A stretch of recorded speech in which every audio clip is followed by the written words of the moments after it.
இப்படி வந்து சாட்சி சொல்றதுக்கோ எதுக்கோ நான் ஒரு தகுதியுமே கிடையாது. ஆனால் ஆண்டவரோட பெரிய கிருபை. ஆன்ட்டி வந்து டெஸ்டிமனி ஷேர் பண்ணிருக்கீங்களா, இல்லை வீடியோ கூட அனுப்புங்க. நானும் ஹஸ்பண்டும் ரொம்ப ஒரு 1.5 மணி நேரம் ட்ராவல், ஸோ அதனால போகையா வேண்டாம் ரொம்ப ஹெசிடேட் பண்ணிட்டு இருந்தோம். ஸோ அப்போ ப்ரேயர் பண்ணிட்டு நீ டிசைட் பண்ணுன்னு சொன்னாங்க. அப்போ ஆண்டவர் எனக்கு ஒரே ஒரு கொஸ்டின் வச்சாங்க, ஒரு பாட்டை ஞாபகப்படுத்தினாங்க. கிரகிக்க முடியாத பெரிய காரியங்களை செய்யக்கூடிய சர்வ ஞானியே. ஸோ அந்த மாதிரி கிரகிக்க முடியாத காரியங்களை வந்து ஆண்டவர் என் வாழ்க்கையில செஞ்சிருக்காரு. அந்த தேவனை போய் நான் சாட்சி சொல்றதை விட எனக்கு வேற ஒண்ணுமே இல்லை ஆண்டவர் அப்படின்னு சொல்லிட்டு அந்த கொஸ்டின் கேட்டோடனே ஆவியானவர் உணர்த்தினோடனே அப்பா நான் உடனே போறேன்னு சொன்னேன். ஸோ ஹஸ்பண்டும் ஓகே சொன்னாங்க. ஸோ இங்க வந்து சொல்றதுக்கு ஆண்டவர் கிருபை கொடுத்தாங்க. ஆண்டவருக்கு கோடி கோடி ஸ்தோத்திரம். Thank you for the opportunity anti. என்னோட ஃபர்ஸ்ட் ஒரு பேக்ரவுண்ட் சொல்லிட்டு ஆண்டவர் எப்படி என்னோட வாழ்க்கையில் இடைப்பட்டாருன்னு சொல்லுது. ஸோ நான் ஒரு ஹிந்து ஃபேமிலி. ஹிந்துனா எங்கள் ஃபேமிலியில் யாருமே ஈவன் எங்கள் ஊரில் கூட கிறிஸ்டின்ஸே ரொம்ப பார்க்க முடியாது அந்த மாதிரி ஒரு ஊர். ஸோ எங்கள் அப்பா வந்து பாலிடிக்ஸில் இருந்ததுனால ஒழுங்காக வேலை அப்படி இருக்காது, ரொம்ப கஷ்டப்பட்ட ஃபேமிலி. அண்டு நான் வந்து எங்கள் பாட்டியெல்லாம் பார்த்தா அவங்க ஜடை வந்து இங்கே இவ்வளோ இருக்கும், ஆனால் கூட அவங்க வெட்டாமல் அந்த அளவுக்கு பயங்கர ஹிந்துவில் பயந்து அப்படி இருக்கிற ஒரு ஃபேமிலி. எவ்ரி இயர் ஆடு மாடு வெட்டுறது, பயங்கர பூஜை, அந்த மாதிரி ஒரு சுச்சுவேஷனில் தான் நான் இருந்தேன். ஸோ எங்கள் வீட்லேயும் ரொம்ப கஷ்டம், அதாவது பயங்கர தரித்திரம்னு சொன்னாங்களா, அந்த மாதிரி ஒரு கஷ்டத்தில் நான் இருந்தேன். அப்போது என்னோட ஒரு ஜோசியக்காரன்ட்ட போய் அடுத்தடுத்து இப்படி கஷ்டமாக வருதுன்னு கேட்டிருக்கோம் போல. அந்த ஆள் வந்து இந்த ஒரு பொண்ணு வீட்டில் இருக்கா, இவ்வளோ வந்து நீங்கள் எங்கேயாவது விட்டுட்டீங்கன்னா உங்களுக்கு கஷ்டம் போயிடும் அப்படின்னு சொல்லியிருப்பாங்க போல. உடனே எங்கள் அம்மா பக்கத்தில் எங்கள் அத்தை வந்து தான் அவங்க சின்ன வயசில் என்னை வளர்த்தாங்களாம். உடனே என்னை 2nd grade படிக்கும்போது கொண்டு போய் என்னோட அத்தை வீட்டில் அவங்க கூட்டிகிட்டு போயிட்டாங்க. ஸோ நான் எவ்ரிடே வந்து எனக்கு அங்கே போய் இருக்கிறத விட எங்கள் அம்மாவை மிஸ் பண்ணுறது ரொம்ப கஷ்டமாக இருக்கும். ஏன்னா ஒரு 2nd grade நான் படித்தேன். ஸோ 7 to 7, 8, 9 years 3 years வந்து அங்கே இருந்தேன். இது வெரி டிஃபிகல்ட்டான ஒரு டைம் எனக்கு. எங்கள் அம்மாவை ரொம்ப மிஸ் பண்ணுவேன். நைட்டு நான் தூங்குவேன், இது எங்கள் வீடு தான் அப்படின்னு நான் நினச்சிட்டு பார்ப்பேன். பார்த்தா அது எங்கள் அத்தை வீடாக இருக்கும். அப்புறம் ரொம்ப அப்படி அழுத நாட்கள் உண்டு, பேசவே மாட்டேன். அங்கே வந்து 2 நேரம் சாப்பாடு கொடுப்பாங்க. ஆனால் 6 வயசு பிள்ளைன்னு பார்க்காம என்னை உட்காந்து மசாலா அரைக்க வைக்கிறது, நிறைய பாட்டிலெல்லாம் பேக்ரவுண்டில் பார்த்துருக்கோம். ஸோ அந்த மாதிரி எல்லா வேலையும் என்னை பார்க்க வைப்பாங்க. 1 மைல் தூரம் வந்து நின்று எங்கள் அத்தை பீடி சுற்றுவாங்க. ஸோ 1 மைல் தூரம் போய் நான் வந்து அந்த பீடி கடைக்கு போய் நிற்கணும், லைனில் 1 hour நிற்கணும். இப்போல்லாம் யோசிச்சு பார்த்தா அதெல்லாம் நான் எப்படி என்னை நடத்தினேன், எப்படி நான் அதெல்லாம் பண்ணினேன், ஆண்டவர் என்னை எவ்வளோ பாதுகாத்திருக்க. தனியாக அந்த 1 மைல் தூரம் போவேன். இப்போ ஒரு கேர்ள் போகவே முடியாத ஒரு சூழ்நிலையும் அந்த நேரத்துலையும் ஆண்டவர் என்னை பாதுகாத்திருக்காருங்கிறத தான் நான் இப்போ உணர்ந்து ஆண்டவருக்கு நன்றி சொல்லுவேன். ஸோ அப்புறம் வந்து இந்த மாதிரி சுச்சுவேஷன் நாங்கள் வந்து ஸ்கூல் படித்தா நாங்கள் ஒன்றுமே நான் வந்து எனக்கு 5th grade எங்கள் ஊருக்கு வந்த பிறகு தான் ABCDனா என்னன்னே எனக்கு தெரியும். அந்த மாதிரி பயங்கர வில்லேஜ். அங்கே யாரும் எதுவும் சொல்லிக் கொடுக்கறதில்ல. என் பேர் அப்பா வச்ச பேர் ஹேமா, அப்புறம் MGR அப்பா பாலிடிக்ஸில் இருந்ததுனால என் பேர் தமிழ் செல்வி. அந்த 5th gradeல தான் தமிழ் செல்விங்கிற பேரை இங்கிலீஷில் எழுத தெரிஞ்சது. அந்த அளவுக்கு ஒரு மக்கு பிள்ளையா அப்படிப்பட்ட ஒரு இடத்துல நான் இருந்தேன். அங்கே வந்து நான் படித்தது வந்து அந்த 4th gradeல தான் ஃபஸ்ட் டைம் அங்கே இந்த மாதிரி எங்கள் அந்த ஊரில் வந்து ட்ராக்ஸ் கொடுக்க வந்தாங்க. அப்போ தான் ஜீசஸ்ங்கிற அந்த பேரையே கேட்டேன். என்னையே அறியாமல் அந்த ஜீசஸ்ங்கிற அந்த பேரை சொன்னோன்னா அவ்வளோ சந்தோஷம். ஸோ உண்மையாக அப்படி ஒரு காட் உண்டுங்கிறத வந்து அன்றைக்கி தான் 4th gradeல தான் ஃபஸ்ட்டு தெரிஞ்சுட்டேன். அண்ட் ஆண்டவர் வந்து எனக்காகவே எங்கள் அப்பாவுக்கு ஒரு பாலிடிக்ஸில் ஒரு பொசிஷன் கொடுத்து எங்கள் அப்பாவுக்கு நல்ல எல்லாமே, அப்புறம் நல்ல ஃபேமிலி கொஞ்சம் நல்லா இம்ப்ரூவ் ஆக ஆரம்பிச்சுட்டு அந்த கஷ்டம்லாம் போய் ஒரு 5 years வந்து நான் எங்கள் வீட்டில் இருக்கிறதுட்டு எனக்கு சந்தோஷமாக இருந்தது. அந்த மாதிரி ஒரு பொசிஷன் கிடைக்கலன்னா ஸ்டில் நான் அங்கேயே இருந்து எப்படியும் என் வாழ்க்கை போயிருக்கும். ஆனால் ஆண்டவர் அந்த பயங்கரமாக, ஏன்னா அவங்க வீட்டில் நான் தான் விளக்கு பூசணும், அந்த மாதிரி ஒரு கஷ்டமான சூழ்நிலையிலேருந்து ஆண்டவர் என்னை பிரித்து எடுத்து எங்கள் அம்மா அப்பா கிட்ட கொண்டு வந்தார். ஸோ இங்கே வந்து அப்படியே கிறிஸ்டியன் இந்த டயசன் ஸ்கூல் தமிழ் ஸ்கூலில் நான் படிச்சுட்டு இருந்தேன். ஸோ அங்கே படித்து அங்கே கொஞ்சம் கொஞ்சம் ஆண்டவர் தெரியும். ஆனால் 9th gradeல வந்து ஒரு டெம்பிள் தான் இல்லை, அப்படி அந்த மாதிரி ஒரு டெம்பிள் உள்ள ஸ்கூலில் கொண்டு போய் என்னை சேர்த்துட்டாங்க. பைபிள் வந்து ஒன்லி கிறிஸ்டியன்ஸ் மட்டும் தான் யூஸ் பண்ண முடியும், ஹிந்து பிள்ளைங்களாம் யூஸ் பண்ணக்கூடாது. இந்த மாதிரி ஒரு இதில் எனக்கு வந்து அந்த 8th grade படிக்கும்போது ஒரு ட்ராக்ஸ் கொடுத்தாங்க, அதில் குட்டி ப்ரேயர் இருக்கும். ஆனால் எனக்கு வந்து அப்போ வந்து ஆண்டவர் தான் உண்மையான தேவன் தெரிஞ்சுட்டு அந்த 2 yearsம் 5 o'clock எழுந்திரிச்சு அந்த ப்ரேயரை மட்டும் டெய்லி நான் வந்து 2 yearsஆ ரீட் பண்ணிக்கிட்டே இருந்தேன். ஸோ அப்போ வந்து ஆண்டவரை மட்டும்தான் நான் வணங்க ஆரம்பித்தேன். ஸோ எங்கள் அம்மா அப்பாவோடக்காக வந்து நான் 11th 12th படிக்கும் போதெல்லாம் வந்து டெம்பிளுக்கு போவேன். ஆனால் அவங்க போய் சாமி கும்பிட மாட்டேன், ஏன்னா அவங்க கண்டிப்பாக போகணும், பொட்டு வைக்கணும். ஸோ அதெல்லாம் வீட்டில் ரூல்ஸ் அதெல்லாம் பண்ணி தான் ஆகணுன்ட்டு அப்படி பண்ணேன். அப்போ அப்பாட்ட சொன்னேன், அப்பா எனக்கு வந்து கிறிஸ்டியன் காலேஜில் மட்டும் என்னை சேர்த்து விட்டுருங்கப்பா அப்படின்னு சொன்னேன். அதனால் அப்பா வந்து அங்கே வந்து கிறிஸ்டியன் காலேஜில் வந்து STC காலேஜில் எனக்கு கிடைக்கிறதுக்கு ஆண்டவர் ஆப்பர்ச்சுனிட்டி கொடுத்தாரு. உண்மையிலே வந்து அது எனக்கு ஒரு பெரிய ஒரு ப்ரெஷியஸான டைம் தான் சொல்லணும். அந்த 3 இயர்ஸ் வந்து ஆண்டவரை பற்றி அறிஞ்சிக்கிற அங்கே போய் தான் நான் ஃபஸ்ட் டைம் கையில் பைபிளே எடுக்கேன். ஸோ ஆண்டவரை பற்றி வார்த்தைகளை தெரிஞ்சுக்கிறதுக்கு நிறைய அங்கே வந்து எப்போதுமே 24/7 இந்த எங்கேயாவது யாராவது ஒரு இடத்துலேருந்து ப்ரேயர் பண்ணிக்கிட்டே இருப்பாங்க. அந்த மாதிரி ஒரு நல்ல காலேஜ் பைபிள் படித்தேன். இப்போ ஃபஸ்ட் டைம் வந்து எங்கள் ஹாஸ்டலில் வந்து சிங் சாங் அப்படின்னு ஒரு ப்ரோக்ராம் உண்டு. அங்கே சண்டே ஈவினிங் வந்து வாக்குத்தத்த வசனம் கொடுப்பாங்க ஒவ்வொரு ரூம்ல இருந்து. இப்போ எனக்கு வந்து அந்த காலேஜில் ஃபஸ்ட் இயர் போனோடனே ஒரு வாக்குத்தத்தம், உன்னை பேச்சொல்லி அழைத்து நீ என்னுடையவள். எனக்கு மீனிங்கே தெரியல, என்னன்னே தெரியல. அப்போ என்னோட ஃப்ரெண்டு தான் ஒரு பொண்ணு கிறிஸ்டியன்ஸ்னா, நீ ஏசப்பாவோட பிள்ளை, நீ உண்மை உலகத்துக்குரியவர் கிடையாது, அவர் உன்னை வேறு பிரிச்சிருக்காரு, உன்னை பேர் அவர் தெரிஞ்சிருக்காரு. எனக்கு ரொம்ப ஆச்சரியமா இருந்தது, என் பேரை தெரிஞ்சு என்னை இவ்வளோ நேசிக்கிற தேவனா அப்படின்ட்டு ரொம்ப இதாக இருந்தது. மீன் டைம் எங்கள் வீட்டில் வந்து பார்த்தா பயங்கர ஒரு கஷ்டமான சூழ்நிலையில தான். அப்பா அந்த பொசிஷன்லேருந்து அப்புறம் அவங்க அந்த கட்சியெல்லாம் தோத்த பிறகு அப்படியே வந்து திருப்பி வேலை பார்க்காம, அதனால நானும் தம்பியும் ரொம்ப கஷ்டமான ஒரு கண்ணீரில் தான் இது பண்ணிகிட்டு இருந்தோம். ஸோ காலேஜ்லாம் வந்து நான் ஃபீஸ் கட்ட முடியாமல் அழுத நாட்கள் உண்டு. நிறைய நேரம் வந்து 400 ரூபாய் தான். ஸோ இந்த 400 ரூபாய் கட்டிட்டா ஹாஸ்டல் ஃபீஸ் கட்டினா தான் அங்கே எக்ஸாம் எழுத விடுவாங்க. அது கூட கட்ட முடியாமல் அழுதுட்டு வெளியே நின்றுருக்கேன். எத்தனையோ ப்ரொஃபஸர் எனக்கு ஹெல்ப் பண்ணியிருக்காங்க. என் தம்பி வந்து அந்த டைமில் வந்து 11th கிரேட் படிக்கும்போது கொஞ்சம் சேட்டை பண்ணிட்டு ஒழுங்காக ஸ்கூலுக்கு போகாமல் கட்டடிச்சிட்டு இருக்கான். ஸோ அவனை பற்றி கொஞ்சம் பேடான நியூஸ் தெரிய ஆரம்பிச்சிது. அப்போ ஆண்டவர்கிட்ட நான் ஜெபம் பண்ணேன். நான் ப்ரேயர் பண்ணி அப்புறம் ப்ரேயர் லிஸ்ட்லாம் எழுதி போட்டேன். ப்ரேயர் பண்ண ஒரே மாதத்துக்குள்ள என் தம்பி ரட்சிக்கப்பட்டான். அது எனக்கு ரொம்ப சந்தோஷம். ஏன்னா எனக்கு பயங்கர ஒரு சப்போர்ட்டிவாக, நான் தனியாக மட்டும் இருந்தால் அந்த இடத்துல நிற்கவே முடியாது. ஆனால் ஆண்டவர் எனக்காக தம்பியும் அவங்க அந்த இடத்துல ரட்சிக்கப்பட்டு, ஸோ அவனும் நானும் கம்பெனியாக இருந்தோம். ஸோ எனக்கு நான் ஊருக்கு வந்தால் ப்ரேயர் பண்ணுறது இந்த மாதிரி இருந்தது. ஸோ இடையிலலாம் வந்து ஒரு நாள் வீட்டுக்கு வந்திருக்கேன். எங்கள் வீட்டில் பார்த்தா சாப்பாடே கிடையாது. என் ஃப்ரெண்டு டேஸ் கலர் அன்னைக்கு வந்ததுனால அவள் வீட்டில் கிழங்கு இருந்தது, அதைத்தான் நாங்கள் சாப்பிட்டனால இருந்தது. அப்புறம் ஒரு 13 ரூபாய் இருந்ததுன்னா நான் ஸ்கூலுக்கு பே பண்ணியோன்னு இங்கே பார்த்தப்ப சென்ட்டு கூட அந்த அளவு கூட இருக்காது. ஸோ அந்த 13 இருந்தால் நான் காலேஜுக்கு போயிருப்பேன். அன்றைக்கி அந்த 13 ரூபாய் கூட எங்கள் அப்பாவால் தர முடியாமல் இருந்ததுனால நான் வந்து அந்த ஒரு வாரம் காலேஜுக்கே போக முடியலை. இடையில நான் படிக்கவே இல்லை, குவிட் பண்ணியிருந்தேன், அதுதான் சொல்லிட்டு இருந்தேன். பட் ஆண்டவர் எப்படியோ கிருபையில் அந்த காலேஜை முடிக்க வச்சாரு. எனக்கு எல்லாருக்கும் அந்த காலேஜ் முடிச்சு ஃப்ரெண்ட்ஸு பிரிஞ்சு வருவாங்கன்னு அழுகையாக இருக்கும். ஆனால் எனக்கு மட்டும் ஐயோ இந்த உங்களை போய் நான் ஆராதிக்க முடியாத இசுப்பா, எவ்ரி சண்டேனா முதல் ஆளாக சர்ச்சுக்கு கிளம்பி இப்போ வெளியே கூட்டிகிட்டு போவாங்க, எனக்கு இதெல்லாம் நான் மிஸ் பண்ணுவேனே ஆண்டவரேன்னு அழுத நாள் உண்டு. அப்புறம் வீட்டுக்கு வந்த பிறகு எனக்கு அப்படிப்பட்ட ஆப்பர்ச்சுனிட்டியே இல்லை. நீங்கள் வீட்டுக்கு பக்கத்துலேயே அடுத்தலாம் எங்கள் ஊர்லலாம் அந்த குப்பை கிடங்கு கேள்விப்பட்டிருப்பீங்க. ஸோ அந்த குழி அதில் வந்து நான் போய் பெருக்கிட்டு சண்டே காலையிலலாம் அங்கே பெருக்கிட்டு குப்பை போடும்போது அதில் நின்று அழுத நாட்கள் உண்டு. எசுப்பா நடக்கலாம் குருவிக்கும் தலையெல்லாம் உங்கள் ஆலயத்தில் இடம் கிடச்சிருக்கு, நான் இன்னைக்கு அது கூட கிடைக்கலன்னு சொல்லி அவரோட பிரசனத்துக்காக அவரோட சர்ச்சில் போய் அவரை ஆராதிக்கணுங்கிறத ரொம்ப வாஞ்சியோடு இருந்தேன். பட் ஆண்டவரோட பெரிய கிருபையினால ஒரு டெய்லரிங் கிளாஸ் போனேன். அப்போ வந்து எங்களுக்கு தெரிஞ்ச அந்த டீச்சர் வந்து என்ன சொன்னாங்கன்னா, ஒரு 3 months போனேன். ஸோ அப்போ அங்கே அந்த ஒரு ப்ரேயர் பண்ண அம்மா இருக்காங்க, அந்த சண்டே எவ்ரி சண்டே ப்ரேயர் நடக்குறாங்க. அப்போ எங்கள் அப்பா சர்ச்சுக்கு நீ போனால் தானே எல்லாருக்கும் ஊரில் சொந்தக்காரங்களுக்குலாம் தெரியும், நீ அந்த மாதிரி வீட்டுக்கு போனால் யாருக்குமே தெரியாதுன்ட்டு என்னையும் தம்பியும் வீட்டுக்கு அங்கே அனுப்பி விட்டாங்க. அந்த அம்மா வந்து பெண்டேகாஸ்ட் ஒயிட் கலர் ட்ரெஸ் போடுவாங்க, மலையாளி, ரொம்ப நல்ல அம்மா. ஸோ அந்த மாதிரி அங்கே போக ஆரம்பித்தோம். எங்கள் யாரும் தெரிஞ்சவங்க, எங்கள் அம்மாவோட அக்கா வந்து கிறிஸ்டியன். அவங்க வந்து அவங்க சிஎஸ்சி பேக்ரவுண்டில் அவங்க மட்டும்தான் எங்கள் ஃபேமிலியில் ஒரு கிறிஸ்டியன்ஸ். அவங்க வந்து என்னென்னா, இந்த மாதிரி பிள்ளைங்களை நீ போய் கொண்டு போய் விட்டுட்டேன்னா அவங்க ஃபுல்லாக வந்து அவங்களும் கல்யாணம் பண்ணாமல் விட்டுருவாங்க. அந்த அம்மா கல்யாணம் பண்ணாமல் ஊழியத்துக்காரங்க, ஸோ கல்யாணம் பண்ண மாட்டாங்க, கம்மலெல்லாம் கழட்டிடுவாங்க அப்படின்னு சொல்லிட்டு எங்கள் அம்மா கிட்ட ஒரு சின்ன ஒரு இது போட்டு விட்டாங்க.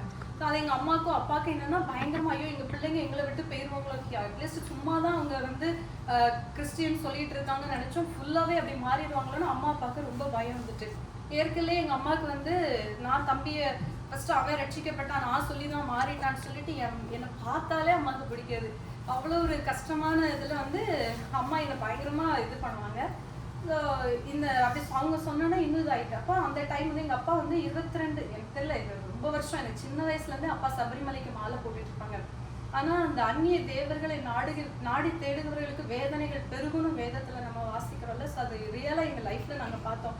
எப்போல்லாம் எங்கள் அப்பா மாலை போட்டுட்டு வராங்களோ எங்கள் அப்பா ரொம்ப ரொம்ப அன்பாக இருப்பாங்க. என்னன்னா அவ்வளோ பிடிக்கும். அந்த மாதிரி இருக்கிற அப்பா அந்த மாலை போட்டுட்டு வந்துட்டு அவங்க உள்ளுக்குள்ள ஒரு பயங்கர ஸ்பிரிட், அது வந்து வீட்டில் சந்தோஷமே இருக்காது, ஒரு சமாதானமே இருக்காது, எப்பவும் கண்ணீர், கவலை, கடன், இதுதான் எங்கள் வீட்டில்.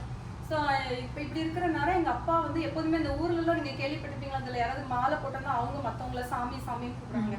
ஸோ அப்போ என்னையும் தம்பியும் பார்த்துட்டு சாமின்னு சொன்னாங்க. நாங்கள் சின்ன பிள்ளைங்களா இருந்ததுனால எங்களை சாமின்னு சொல்லிட்டாங்க. நாங்கள் சிரிச்சிட்டோம். ஆனால் எங்கள் அப்பாவுக்கு பயங்கர கோவம் வந்துச்சு. என்ன எப்படி எங்களை பார்த்து சிரிக்க, வீட்டில் பைபிள்லாம் இருந்தது, எல்லாத்தையும் தூக்கி தூர போடுங்க அப்படின்னு சொல்லிட்டு எங்கள் அம்மா உடனே இவ்வளோதான் சான்ஸ் கிடைச்சதுன்னு எல்லா வசனம்லாம் நிறைய டோரில் ஒட்டி வச்சோம்னா எல்லா வசனத்தையும் கிழிச்சிட்டாங்க. ஒரு வசனம் இல்லை, ஆனால் ஒரு வசனம் மட்டும் அவங்க கண்ணுக்கு மறைக்கப்பட்டு அவங்களால கிழிக்கவே முடியல. அவங்க கிழிச்சு பார்த்தாங்க, அம்மாவால கிழிக்கவே முடியல. சந்தோஷப்பட்டு களிக்குறுகள் பரலோகத்தில் உங்கள் பலன் மிகுதியா இருக்கும் அப்படின்னு சொல்லிட்டு இப்படி எங்கெங்கெல்லாம் நாங்க சோர்ந்து போறோமோ அவரோட ஜீவனுள்ள வார்த்தை வந்து எங்களை ஆற்றி தேசி எங்களை பலப்படுத்தி இன்னும் அவர் கூட ஒரு ஸ்டெப் எடுக்கிறதுக்கு அவங்களை ஹெல்ப் பண்ணாங்க. ஸோ இப்படி இருக்கும்போது ஒரு அந்த 8 months வந்து எங்களால எதுவுமே பண்ண முடியல. வீட்டுல பைபிள் படிக்க முடியல, எதுவுமே பண்ண முடியல. எங்க அப்பா வந்து அப்பாவோட தங்கச்சி வந்து பக்கத்துல இருந்தாங்க. ஸோ அந்த அம்மா வீட்டுக்கு நாங்க போக முடியல. அங்க அந்த அம்மா வீட்டுல எப்படி ப்ரேயர்னா 6 காலையில 6 மணிலேருந்து ஈவினிங் 6 மணி வரை சண்டே ஃபாஸ்டிங். ஈவினிங் அந்த அம்மா உபவாசத்தோட சாப்பாடு தருவாங்க, அதுதான் நாங்க சாப்பிடுவோம். ஸோ இப்படியே போய்கிட்டு இருந்தது. அதனால எங்க பக்கத்து வீட்டு அத்தை வந்து எங்களுக்கு ஹெல்ப் பண்ணாங்க. ஐயோ பிள்ளைங்க இவ்வளோ ஆண்டவருக்குள்ள இருக்காங்களோ, அந்த பிள்ளைங்களுக்கு ஒரு சின்ன ஹெல்ப் பண்ணுவோம்னு சொல்லிட்டு. ஸோ எங்கள் அத்தை வந்து அவங்க நைட்டு அவங்க வீட்டில் மொட்டை மாடியில் போய் நாங்கள் எங்கள் அத்தை எங்களுக்கு ஹெல்ப் பண்ணுவாங்க. நாங்கள் சாப்பிட்டுட்டு அங்கே ப்ரேயர் பண்ணுவோம். ஸோ அப்போ எங்கள் அத்தைக்கு வந்து மைக்ரேன் எவ்வளோ பயங்கரமாக 25 இயர்ஸாக வந்து எங்கள் அத்தைக்கு வந்து அந்த மைக்ரேன் தலைவலி மாத்திரை போட்டால் தான் இருக்க முடியும். அதான் வாரம் அடிக்கடி வந்து அத்தை கஷ்டப்பட்டாங்க. ஸோ அப்போ வந்து எங்களை ஒரு நாள் வந்து எங்கள் அம்மா வீட்டுக்கு கூப்பிட்டு போயிருக்காங்க. அப்போ எங்கள் அத்தை மனசுக்குள்ள நினச்சிருக்காங்களா, உண்மையாக அந்த பிள்ளைங்க இவ்வளோ அந்த தேவனை தேடுதாங்க, எனக்கு இந்த தலைவலி போயிட்டுனா இவர் தான் உண்மையான தேவன் சொல்லி நான் ஆராதிப்பேன். ஏன்னா எங்கள் அத்தை பயங்கர ஐடல், பயங்கர விக்கிரகத்தில் இதாக இருக்கவங்க. இப்படி அவங்க சொன்னோன்னே அவங்க மனசுல நினைச்சிருக்காங்க. அந்த அம்மா ப்ரேயர் பண்ணாங்க. அன்னைக்கு வந்த ஸ்டாப் ஆன தலைவலி இப்போ வரை எங்க கம்ப்ளீட் ஹீலிங்கை கொடுத்தாங்க. ஸோ ஒரு பக்கம் ஆண்டவர் எங்களோட பாடுகளா இருந்தாலும் இன்னொரு பக்கம் அற்புதங்களை ஆண்டவர் செய்யறது எங்களுக்கு இன்னும் என்கரேஜ்மெண்டா இருந்தது. ஸோ இப்படி இருக்கனால எங்க அப்பா வந்து ஏன்னு தெரியல, எங்க தெருவுல இருந்து ரட்சிக்கப்பட்ட ஒரு அக்கா சடனா எங்க வீட்டுக்கு வந்தாங்க. வந்துட்டு இது லாஸ்ட் டேஸா இருக்கு, நம்ம ஆண்டவருக்காக வைராக்கியமா நிக்கணும்னு மட்டும் ஒரு வார்த்தை சொல்லிட்டு அவங்க கிளம்பிட்டாங்க. அப்போ ஏன் அப்படி சொன்னாங்கன்னு தெரியல.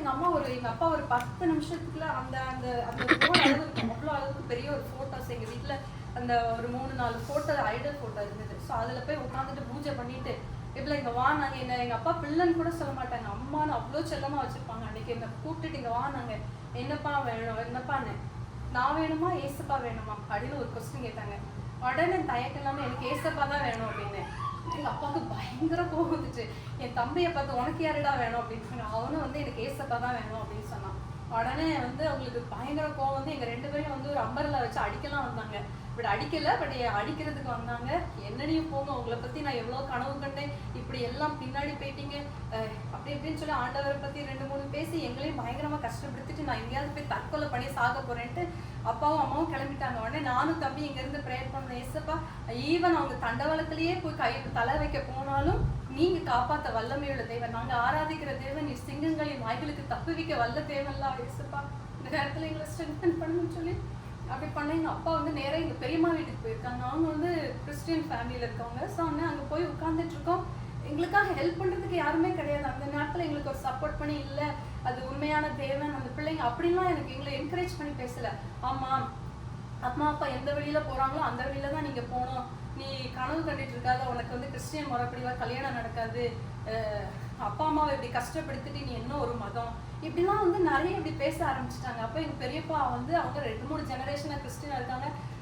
இலையில வந்து ஒரு ஊறுகாய் மாதிரி ஏசப்பா வச்சுக்கணும் அப்படின்னு சொன்னாங்க. உடனே நாங்க சொன்னோம், அவ அறுசுவை உணவே எங்களுக்கு அவர் தான், எங்களுக்கு லைஃபே கிடையாது, அவர் தான் ஜீவாப்பம் அப்படின்னு சொல்லிட்டு இருந்தோம். அப்போ எங்க பெரியம்மாட்ட வந்து நான் சொல்றேன், பெரியம்மா யாரு எந்த அப்பா கல்யாணம் எங்களை கிறிஸ்டின் பண்ண மாட்டேன்னு சொல்றீங்கல்ல, அவங்களே எனக்கு வந்து கல்யாணம் பண்ணி வைப்பாங்க பெரியம்மா, எங்க அப்பாவும் ரட்சிக்க வைப்பாங்க, ஏசப்பா எங்களை கைவிடவே மாட்டாங்கன்னு சொல்லி அந்த இடத்துல தைரியமா பேசுறதுக்கு ஹெல்ப் பண்ணாங்க.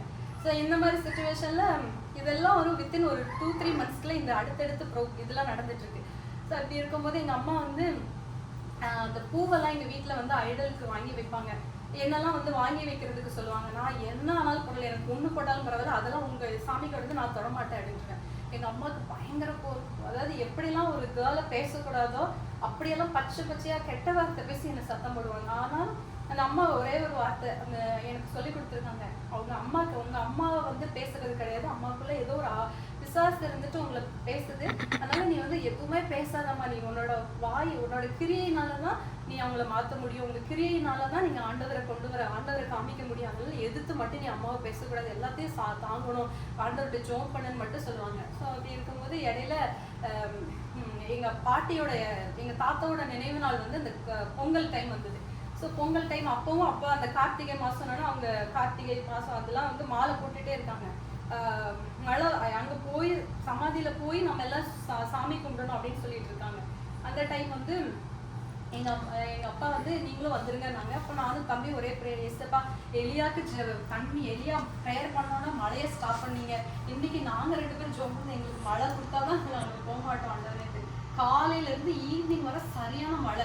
அதனால எங்க அம்மா அப்பாவால அங்க அந்த சிமெண்ட்ரிக்கு போக முடியல. ஆனா எங்க அப்பா உடனே இங்கேயே பாயசம் செய்ய நம்ம அங்க போய் எல்லாரும் சாமி கும்பிடலாம் அப்படின்னு.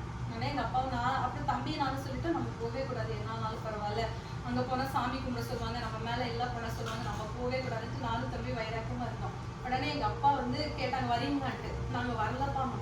அது பயங்கர கோவம் வந்துச்சு. எல்லாத்தையும் தலையில எல்லாம் போட்டு இது பண்ணிட்டு அன்னைக்கு நைட்டே பஸ் பிடிச்சி சென்னை போயிட்டாங்க. இனி நான் வந்து இந்த உலகத்துல வாழவே மாட்டேன், இனி எனக்கு நீங்க பிள்ளையே கிடையாது அப்படின்னு சொல்லிட்டு போயிட்டாங்க.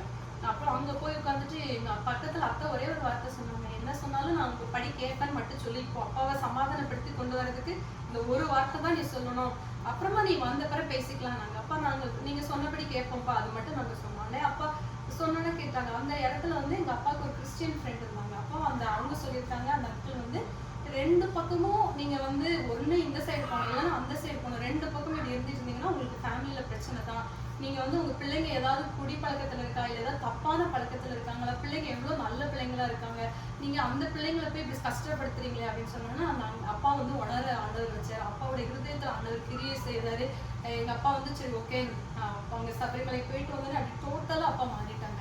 உடனே வந்து நீங்க ஜெபம் பண்ணிக்கலாம், எங்கேயும் போக வேண்டாம், வீட்லயே ப்ரேயர் பண்ணுங்க, வேற எங்கேயும் இது பண்ணக்கூடாதுன்னு சொல்லி அப்போ பண்ணாங்க. ஸோ அப்போ ஃபர்ஸ்ட் டைம் வந்து எங்க அப்பா வந்து அந்த ப்ரேயர் பண்ண அம்மா வீட்டுக்கு வராங்க. அப்போ வந்தோன்னா அவங்கள பார்த்தோன்னே இவ்வளோ கைண்டா ஒரு கிறிஸ்டியன் பீப்புள் இருப்பாங்க, இவ்வளோ அழகா ப்ரேயர் பண்ணுவாங்க, நம்மளோட கஷ்டத்துல அந்த அம்மா எங்களுக்கு கொஞ்சம் நல்லா ஹெல்ப் பண்ணாங்க, இவ்வளோ உதவி செய்தாங்களேன்னு சொல்லிட்டு எங்க அப்பாவும் முதல் நாள் அவங்க எங்க அப்பா வந்து பொட்டு இப்படி பயங்கரமா சந்தனம், குங்குமம், திருநீர் எல்லாமே அவங்க எல்லாம் என்னென்ன கலர் இருக்கோ எல்லா கலரும் எங்க அப்பா நெத்தியில இருக்கும். அது எல்லாத்தையும் அழிச்சிட்டு ஃபர்ஸ்ட் டைம் முழங்கால் போட்டு எங்க அப்பா ஆண்டவரை தேட ஆரம்பிச்சாங்க. ஸோ அது ஒரு பெரிய கிருபை. இப்படி இந்த மாதிரி சிச்சுவேஷன் இருக்கும்போது எங்க அம்மா வந்து அப்பாவையும் இவ வந்து பண்ணிட்டா. ஸோ அம்மாவுக்கு ஒரு பக்கம் அப்பா வந்துட்டாங்க, ஆனா ஊர்ல எல்லாம் பேசுவாங்களே, சொந்தக்காரங்க பயங்கர கிராமம் நாங்க இருந்த இடம், அதனால இவ ஏதாவது பேசிடுவாளோ அப்படின்னு சொல்லிட்டு ரொம்ப அம்மா வந்து பயந்துகிட்டு இருந்தாங்க. அதனால என்னை இன்னும் ரொம்ப கஷ்டப்படுத்துவாங்க. அப்பா எனக்கு பக்கத்துல ஒரு ஸ்கூல்ல வந்து எனக்கு வேலை கிடைச்சது. எங்க அப்பா சொல்லுவாங்க, தயவு செய்து அம்மா வீட்டுல இருக்குன்னு சொன்னாலும் இருக்காதம்மா, ஸ்கூலுக்கு போயிட்டு. அந்த அளவுக்கு எனக்கு பயங்கரமான ஒரு சித்தி 2 சித்தி இருந்தா இப்படி கொடுமைப்படுத்துவாங்க, அந்த மாதிரி எங்க அம்மா கொடுமைப்படுத்துவாங்க. இட்ஸ் நாட் எங்க அம்மா அதுக்குள்ள இருந்து என்னை எவ்வளோலாம் அவங்க என்னை கஷ்டப்படுத்த முடியுமா. காலையில நான் சாப்பாடு பண்ணி எல்லாம் வச்சுட்டுனா இங்க வேலைக்கு நான் போனோம். ஸோ வந்தும் அவ்வளோ துணி துவைக்கிறது எல்லா வேலையுமே நான் தான். ஈவன் ஒரு சின்ன பீரியட்ஸ் டைம்னா கூட தன் பிள்ளைக்கு அப்படின்னு சொல்லி கூட கேர் பண்ணவே மாட்டாங்க. அந்த அளவுக்கு கடினமான இருதயமா அம்மாவோட இருதயம் இருந்தது. ஸோ இப்படி ஒரு சுச்சுவேஷன்ல எனக்கு கல்யாணத்துக்காக பார்க்கணும், ஆனா எனக்கு 25 வயசுக்கிட்ட ஆகுது, எனக்கு கல்யாணத்துக்கு பார்க்கறதுக்காக தேடிட்டு இருக்காங்க. அப்பா கிட்ட எதுவுமே கிடையாது.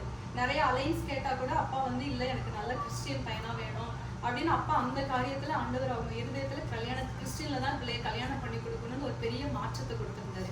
ஸோ இந்த சுச்சுவேஷன்ல எனக்கு கல்யாணத்துக்கு பார்த்தா நான் வந்து காலேஜ்ல இருந்து எனக்கு விவரம் தெரிஞ்சதுல இருந்து இந்த 5th 6th படிக்கும்போது தான் காதே குத்துனாங்க. கம்மலே போட்ட கிடையாது. எங்க வீட்டுல சின்ன டியூஷன் எடுத்துட்டு இருப்பேன், அந்த பிள்ளைங்க எல்லாம் வேப்பங்குச்சி தான் நான் போட்டிருப்பேன், பிளாஸ்டிக் கம்மல் போட்டிருப்பேன்.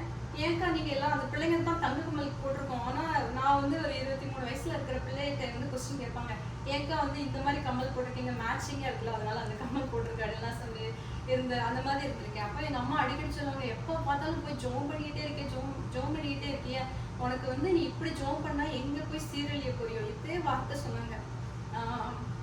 இந்த மாதிரி ஜோம் பண்ணா உன் வாழ்க்கையில வந்து நல்லதே நடக்காது, தரித்திரம் தான் இருக்கும், இனி ஒன்னாலதான் இந்த வீட்டுல ஆசீர்வாதமே கிடையாது அப்படின்னு சொல்லி எப்போதுமே இந்த மாதிரிதான் என்ன பேசிட்டே இருப்பாங்க.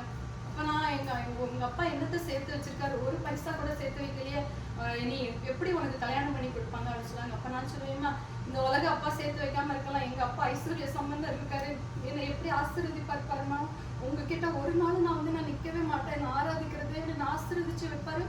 ஒரு நாள் பாருங்க, அப்படி ஒரு நாள் வரப்போகுது அப்படின்னு மட்டும் அம்மாட்டே நான் எப்படி தைரியத்துல சொன்னேன்னு தெரியாது. பட் ஆண்டவர் என் வாயில அந்த வார்த்தையை கொடுத்துருக்காரு. அப்புறம் தம்பி இடையில இந்த மாதிரி ஒரு சுச்சுவேஷன், அவன் கொஞ்சம் டிப்ரெஷன் அந்த மாதிரி கொஞ்சம் சிக்கானா, அதனால அதுவே எங்க ஃபேமிலியில நிறைய பிரச்சனை. அது அம்மாவுக்கு தம்பி இப்படி டிப்ரெஷன் ஆக ஆரம்பிச்சதுனால அம்மா வந்து கொஞ்சம் ஆண்டவரை தேட கொஞ்சம் கொஞ்சம் அம்மா ஆண்டவருக்குள்ள வர ஆரம்பிச்சாங்க, ப்ரேயர் பண்ண ஆரம்பிச்சாங்க. இந்த அம்மாவோட வீட்டுக்கு ப்ரேயர் பண்ணலாம் வந்துட்டு இருந்தாங்க. ஸோ இப்படி சுச்சுவேஷன்ல எனக்கு வந்து கல்யாணத்துக்காக பார்க்கணுங்கும் போது எல்லாத்தையும் கேட்பாங்க, எவ்வளோ நகை போடுவாங்க உங்களுக்கே தெரியும். திருநெல்வேலியிலன்னா எவ்வளோ மெயினாக வந்து கௌரி இதுதான் வந்து அவங்களோட இதாக இருக்கும்.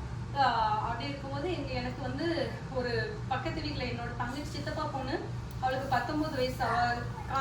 அவங்க அத்தை பொண்ணு பையனை லவ் பண்ணதுனால சீக்கிரமாக கல்யாணம் பண்ணி வைக்கணும்ட்டு கல்யாணம் ஃபிக்ஸ் ஆகிட்டாங்க. 1 இயர் கழிச்சு தான் என்கேஜ் மட்டும் அந்த பையன் ஃபாரின்ல இருந்து வச்சுருக்காங்க. நான் ஸ்கூல்ல இருந்து வேலைக்கு போயிட்டு டயர்டாகி வரேன். அந்த பிள்ளை அக்கா எனக்கு கல்யாணம் ஆனதுனால தான் நீங்கள் இப்படி டயர்டாக இருக்கீங்களா அக்கா அப்படின்னு சொல்லி நான் ரொம்ப இதாக இருந்தா. அந்த மாதிரி தாட்டே எனக்கு இருந்தது கிடையாது. நான் டயர்டில் வந்தேன், ஐ எம் சாரிக்கா, எனக்கு கல்யாணம் சீக்கிரமாக முடிஞ்சதுனால நீங்கள் எதுவும் வருத்தப்படாதங்க இப்படிலாம் சொன்னாங்க. எங்கள் அப்பா கிட்ட வச்சு சொன்னதுனால அப்பா ரொம்ப கஷ்டப்பட்டுட்டாங்க. என் பிள்ளைக்கு இப்படி ஒரு நிலைமையா, மற்றவங்க எல்லாம் இப்படி கீழே பேசக்கூடியது. அப்புறம் நான் ரொம்ப ஸ்கின்னியாக இருப்பேன். எங்கள் பாப்பா இருப்பேன், அவ்வளோ விட ஒரு ஸ்கின்னியாக இருப்பேன் ரொம்ப. எல்லாம் இஞ்சி தின குரங்கு, இவளுக்கு கல்யாணமே நடக்காது. 25, 26 வயசுக்கு எங்கள் அப்பா எப்போ கல்யாணம் பண்ணி கொடுக்க போகிறோன்னா குழந்தையே பிறக்காது, லேட் ஆகி கல்யாணம். ஏன்னா நாங்கள் இருந்த ஊர் வந்து பயங்கர எப்படி சொல்றது, பயங்கர வில்லேஜ். ஒரு எதுனாலும் நாங்கள் வந்து இப்போ நம்ம ஏதாவது இதில் மிஷினரி ஸ்டோர்லாம் பார்ப்பலாம், அந்த மாதிரி ஒரு திருநெல்வேலி தான் எங்களுக்கு ஏதாவது போனால் நல்ல ஹாஸ்பிட்டல், நல்ல ட்ரெஸ் வாங்கணும், எதுனாலும் திருநெல்வேலி. ஸோ எங்கள் ஊர்லேருந்து 1 hour போனால் தான் வெளியெல்லாம் இருக்கும்.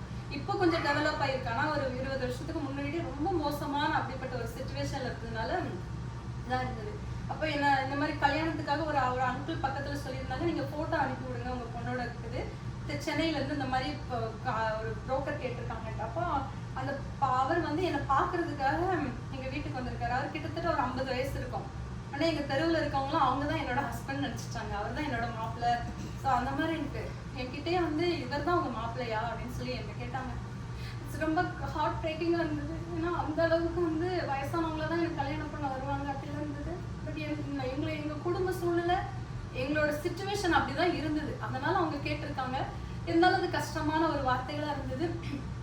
அப்போ வந்து எங்கள் அப்பா வந்து அந்த பொண்ணோட ஃபோட்டோ வேணுனாங்க. உடனே எங்கள் அப்பா வந்து ஃபோட்டோ எடுக்கிறதுக்கு எல்லாம் நகை போட்டு எல்லாம் அந்த மாதிரி இருக்கிறதுக்காக ஃபோட்டோ எடுக்கிறது போவாங்க. எங்கள் வீட்டில் ஒரு நகை கூட கிடையாது. அப்போ எங்கள் அப்பா வந்து எங்கள் அத்தையோட பக்கத்தில் தங்கச்சி உண்டு, அவங்களோட பொண்ணோட நகையை ஒரு பெரிய ஜுவல்ஸாக வாங்கி, தங்க நகையை வந்து என்கிட்ட வாங்கிட்டு வந்து நீ போட்டு ஃபோட்டோ எடுக்கணும். அப்பாட்ட உடனே சொன்னேன்ப்பா, கவரிங் நகை போட்டு நீங்கள் 1 ரூபாய்க்கு வாங்கி கொடுத்தாலும் நான் அதை யூஸ் பண்ணுவேன், அடுத்தவங்களுக்கு எனக்கு வேண்டவே வேண்டாப்பா அப்படின்னு சொல்லிட்டு இருந்தேன். அப்புறம் கவரிங் நகை போட்டு தான் எனக்கு ஃபோட்டோ வந்து ரவி கிட்டக்கே அனுப்பி வச்சாங்க. அந்த அளவுக்கு கஷ்டம். ஸோ அப்படி இருக்கும்போது ஆனால் அதுக்கு முன்னாடி வந்து சாப்பாடுக்கெல்லாம் கஷ்டமாக இருந்தது. அந்த அம்மா கொடுத்ததுலேருந்து அந்த மாதிரி பணம், அதாவது ஃபுட்டுக்கு கஷ்டம் கிடையாது, மற்றபடி ஃபினான்ஷியலாக கஷ்டம் அந்த மாதிரி இதாக இருந்துட்டு இருந்தது. ஆனால் நல்லா ஜோம் பண்ண, அதுக்கப்புறம் எங்கள் அப்பா அம்மா நாங்கள்லாம் சேர்ந்து ஜோம் பண்ண ஆரம்பித்தோம். ஸோ ஆண்டவர் பெரிய அற்புதமாக கொண்டு வந்தார். அப்போ நான் ஒரே ஒரு ஜெபம் மட்டும் என்னோட கல்யாண காரியத்துக்காக பண்ண, இயேசுப்பா எவ்வளோ இயர்னாலும் நான் வெயிட் பண்ணுவேன், ஆனால் என்ன பார்க்குற கனவு, நான் எந்த பையன் எனக்காக நீங்கள் நியமித்து வச்சுருக்கீங்களோ அந்த பையனை தான் நான் ஃபஸ்ட்டு பார்க்கணும், அந்த பையன் தான் வீட்டுக்கு வரணும், அந்த அத்தை மாமா தான் எங்கள் வீட்டுக்கு வரணும். அதுக்கிட்ட எவ்வளோ நாள் ஆனாலும் பரவாயில்ல, யார் என்ன சொன்னாலும் பரவாயில்ல. அதான் ஆண்டவர் ஒரே ஒரு வார்த்தை கொடுத்தாரு. இந்த மாதிரி கல்யாண காரியத்தில் எனக்கு பேசும்போது இந்த வார்த்தையை தான் அடிக்கடி எனக்கு ரிமெம்பர் பண்ணுவார். கர்த்தராகி ஆண்டவர் எனக்கு துணை செய்கிறார், ஆகையால் நான் வெட்கப்படேன், நான் வெட்கப்பட்டு போவதில்லை என்று அறிந்திருக்கிறேன், ஆதலால் என் முகத்தை கற்பாரையே போல ஆக்கினேன். யார் என்ன சொன்னாலும் பரவாயில்ல, இந்த வார்த்தையை மட்டும்தான் எனக்கு ஆண்டவர் இருந்தாலும் நீ தைரியமா இருக்கணும், உங்க முகத்தை கற்பாரை போல நீ வச்சுக்கணும், மற்றவங்க சொல்றாங்கன்னு சோர்ந்து போகாத, இந்த வார்த்தையை அடிக்கடி ஆண்டவர் வெளிப்படுத்துவாங்க. ஸோ அப்போ அந்த ஃபோட்டோ வந்து இந்த புரோக்கர் அனுப்பி வச்சாங்க. 3 அலைன்ஸ் வீட்டிலேருந்து வந்தது. ஆனால் கரெக்டாக ரவியோட வீட்டுக்கு மட்டும்தான் ஒரே ஒரு ஃபோட்டோ தான் அவங்களால அனுப்ப முடிஞ்சது. ரவியோட வீட்டுக்கு மட்டும்தான் போனது. அங்கேருந்து எங்கள் அத்தை முதல் கொஸ்டினே, அவள் நல்லா ஜோம் பண்ணுவாளா அந்த பொண்ணு அப்படின்னு கேட்டிருக்காங்க. உடனே எங்கள் மாமா வந்து நீங்கள் எதிர்பார்க்குறத விடையே நல்லா அவள் ஜோம் பண்ணுவா அப்படின்னு இருக்காங்க. அப்புறம் வந்து எனக்கு வந்து 1 ரூபா கூட வேண்டாம், நான் மற்ற பையங்களுக்கும் யாருக்கும் நான் அந்த மாதிரி வரதட்சணை வாங்கல, 1 ரூபாய் கூட வேண்டாம். அவங்க பொண்ணுக்கே அவங்க ஏதாவது போட்டு கொடுக்கணும்னா போடட்டும், கல்யாணம் முடிச்சு பையன் வந்து அமெரிக்கா தான் போகிறான், அதனால அவங்க சீர்வரிசை எதுவுமே செய்ய வேண்டாம் அப்படின்ட்டாங்க. ஸோ அதனால வந்து 1 ரூபாயோ எதுவுமே கொடுக்கல. வந்து ரவி பார்த்தாங்க, அடுத்த நாளே அன்னைக்கு அடுத்த நாளே என்கேஜ்மெண்ட் இருந்தது. ஸோ அவங்க ஃபிக்ஸ் பண்ணிட்டு இங்கே வந்துட்டாங்க. கல்யாண காரியங்கள் நடந்துட்டு இருக்கு. அங்கே வந்து ஒரு கல்யாணத்துக்கு ஒரு செயின் ஏதோ இருந்தது, ஆனால் எங்கள் அப்பா ஏதாவது கொஞ்சம் போட்டு கொடுக்கணும். கல்யாணம்னா அந்த ஃபோட்டோக்காவது எடுக்கணுமே, அதுக்குன்ட்டு எங்கள் அப்பா ஏதாவது பிள்ளைக்கு செய்யலாம்னு பார்த்தாங்க. கல்யாணத்துக்கு வேண்டிய ஒரு இதுவுமே கிடையாது. அந்த நேரம் வந்து என்னோட மாமா வந்து பயங்கர வசதியானவங்க, அதே டைம் வெறும் கஞ்சம். ஒரு ஆளுக்கு ஒன்று கூட கொடுக்க மாட்டாங்க. எங்கள் அப்பா போய் அவங்ககிட்ட போய் இந்த மாதிரி சுச்சுவேஷனில் இருக்கேன், நாளைக்கு காலையில் மாப்பிள்ளை வீட்டுக்காரங்க வராங்க, கல்யாணம் பண்ணணும், கல்யாணம் எல்லாம் ரெடி பண்ணிட்டு இருக்கு, எனக்கு ஒன்றுமே இல்லைன்னா அவங்க உடனே கிரெடிட் கார்டு எடுத்துகிட்டு நானும் வரேன், உங்களுக்கு என்ன வேணுமோ உங்கள் பொண்ணுக்கு வாங்கி கொடுங்கன்னு சொல்லிட்டு உடனே காசு கொடுத்தாங்க. இதெல்லாம் உண்மையிலே மிராக்கிள். கல்லான இருதயத்திலே ஆண்டவர் பேசி எங்களுக்காக உதவி செய்தார். உடனே எங்கள் அப்பா அந்த மாமா என்னென்ன எங்கள் அப்பா எனக்கு வாங்கி கொடுக்கணும்னு நினச்சாங்களோ அந்த கல்யாணம் அவ்வளோ நகையும் வாங்கி கொடுத்து அன்னைக்கு அடுத்த நாள் கல்யாணம் நடந்தது. உண்மையிலே ஒரு பெரிய கனவூர் கல்யாணத்துல நடந்த அற்புதங்கள் அதிசயங்களே என் கல்யாணத்துல ஆண்டவர் செஞ்சாரு. 1 ரூபாய் கூட ஒண்ணுமே வழி இல்லாத எங்களை இது பண்ணாங்க.